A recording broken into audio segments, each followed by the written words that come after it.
নমস্কার। আজকের লীলা প্রসঙ্গে শ্রী ঠাকুর ও মাধব পাগলার প্রসঙ্গ থেকে একটা প্রসঙ্গ বলার চেষ্টা করছি। ঠাকুর তখন কাশীতে, কাশীর যে ধর্মশালায় ঠাকুর ছিলেন তাতে দুদিন ধরে কোনো আশ্রিত জন ঠাকুরের সঙ্গে দেখা করতে পারছেন না, ঠাকুর কারোর সঙ্গে দেখা করছেন না। এবার মাধব পাগলার কানে গেল যে ঠাকুর এসেছেন, তিনি ধর্মশালায় আসছেন ঠাকুরের সঙ্গে দেখা করতে। পথে যারা ঠাকুরের সঙ্গে দেখা হয়নি ফিরে আসছিলেন, ঠাকুর তারা মাধব পাগলাকে বলছেন যে গিয়ে কোনো লাভ হবে না, ঠাকুর কারোর সঙ্গে দেখা করছেন না। তখন মাধব পাগলা বলছেন যে ঠিক আছে, যাই, গিয়ে তো দেখি। আর মনে মনে ভাবছেন যে যে নামের মধ্য থেকে সংসারকে একেবারে সংসারের বন্ধনকে মুক্ত করতে পারে, যে নাম, সেই নামে আমি তার দর্শন পাবো না। যদি আমি নাম করতে করতে তার দর্শন না পাই, তাহলে এই নাম আমি আর করব না।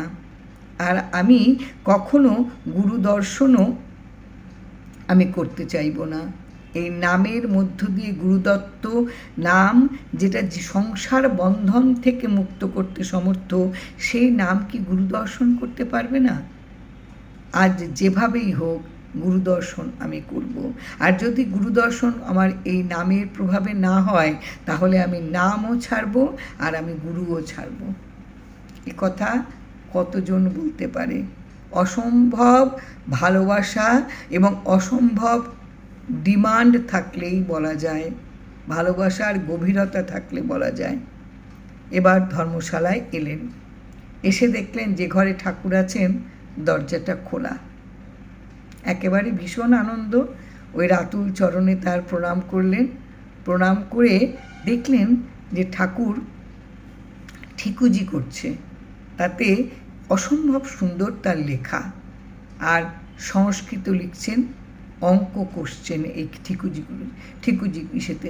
তো ভাবছেন ঠাকুর যে এই যে এতজনার মুখে শুনেছি যে ঠাকুর লেখাপড়া জানতেন না, ঠাকুর রান্না করতেন লোকের বাড়িতে, তাহলে আমিও তো এই ভুলগুলি বলেছি, মিথ্যে কথাগুলো বলেছি।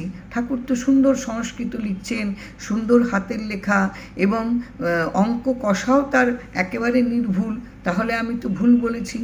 এবার হঠাৎ করে তার মনে পড়ল ঠাকুরকে সে একদিন, ঠাকুর তাকে প্রশ্ন করেছিলেন যে আপনি কোন শ্রেণীর লোক? ঠাকুর মাধব পাগলাকে জিজ্ঞেস করেছিলেন। সে সময় মাধব পাগলা উত্তর দিতে পারেননি। ঠাকুরকে মাধব পাগলা জিজ্ঞেস করলেন যে আপনি আমাকে একদিন একটা প্রশ্ন করেছিলেন যে আমি কোন শ্রেণীর লোক, আমি উত্তর দিতে পারিনি। ঠাকুর বললেন উত্তর আমার চাই না, ওটা তুমি নিজেই নিজের উত্তর দেবে, নিজেই নিজেকে উত্তর দাও। ঠাকুরের শ্রীমুখ থেকে কথা শুনে ঠাকুরের তৎক্ষণাৎ মিলিয়ে গেল যে ঠাকুর কীরকম বললেন। তখন মাধব পাগলা বুঝতে পারলেন যে তিনি কোন শ্রেণীর সাধক ভক্ত তাহা নিজে যাতে বুঝতে পারে, এটা ঠাকুর তাকে বলেছেন, সেজন্যই এই প্রশ্নটা করেছেন। পরে ঠাকুর একটু বিরক্ত হয়ে তাকে বললেন, মিথ্যে কথা না বললে হয় না? মিথ্যে কথা বলেন কেন? মিথ্যার ব্যবসা না করিয়া চলে না, মিথ্যে কথা বলবেন না। তাতে করে মাধব পাগলার চোখ দিয়ে জল পড়তে শুরু করলো যে ঠাকুর এ কী বলছেন, আমি মিথ্যে কথা বলেছি? তখন হঠাৎ করে মনে হলো সত্যিই তো, সে তো মিথ্যে কথা বলেছিল যে ঠাকুর রান্না করেছেন, ঠাকুর লেখাপড়া জানেন না। কাজেই এটাই হচ্ছে ঠাকুর দেখিয়ে দিলেন, না কিছু জেনে লোকের কথায় কখনো কোনো কথা বলতে হয় না, মিথ্যাচরণ করতে নেই। সত্যিই তো মাধব পাগলা মিথ্যে বলেছিল, ঠাকুর তো পণ্ডিত সব ব্যাপারে, কিন্তু মিথ্যে কথা বলেছিল। ঠাকুর বললেন তো নিজেই নিজেকে চেনো, নিজেই নিজের পরিচয় দাও। সত্যিই তো মাধব পাগলা মিথ্যেবাদী, ভীষণ তার মন খারাপ হয়ে গেছে। যাই হোক, ঠাকুর দর্শন হয়েছে, সে বাড়িতে এসেছে, এসে মাকে এসে বলেছে যে মা ঠাকুর দর্শন হয়েছে। মা বিশ্বাস করতে চায়নি প্রথমে, কেননা মা আগের দিন ঠাকুর দর্শনে গিয়েছিলেন, ঠাকুর দর্শন হয়নি। তখন মাধব পাগলা তার মাকে বললেন যে পরের দিন যেতে, এবং যদি পরের দিন গিয়ে দরজাটা খোলা না পান বা যদি সে যদি ঠাকুর দর্শন করতে না পারেন, তাহলে একবার তাকে ডাকতে, মানে মাধব পাগলাকে স্মরণ করতে। মাধব পাগলা ঘরে বসেই ঠাকুরের নাম স্মরণ করতে শুরু করেছেন। আছে তো মনের জোর, যে নামে সংসারের মানে সংসারের যে মানে বন্ধন, এখান থেকে মুক্ত করতে পারে, যে নামে একেবারে পুরো মানুষকে কাঁদায়, যে নামে মানুষকে আনন্দ দেয়, যে নাম মানুষকে মুক্ত করে, সেই নামে ঠাকুর দর্শন হবে। তার মা গেলেন, তার মা দরজার সামনে দাঁড়াতেই ঠাকুর বললেন, কে আমায় ডাকছে, দরজাটা খুলে দাও। দরজাটা খুলে দেওয়া হলো। তার মা গিয়ে ঠাকুর দর্শন করলেন।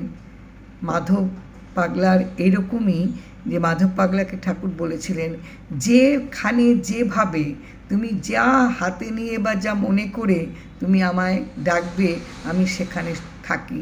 এই হচ্ছে মাধব পাগলার সঙ্গে ঠাকুরের এই যে একটা সম্পর্ক, এই রকম ঠাকুরের দেখা পেয়ে গেছেন। ঠাকুরকে মাধব পাগলাকে মাধব পাগলার ডাক শুনতে পেয়ে ঠাকুর বলছেন, কে আমায় ডাকছে, তাড়াতাড়ি দরজাটা খুলে দাও। দরজাটা খুলে দিতেই তার মা গিয়ে ঠাকুরের দর্শন পেলেন। এই রকম হচ্ছে ভক্ত আর ভগবান। ভক্ত আর ভগবানের সম্পর্ক ভীষণভাবে একেবারে অন্তরে অন্তরে সম্পর্কটা যদি হয়, তাহলে কিন্তু তার সাড়া পাওয়া যায়।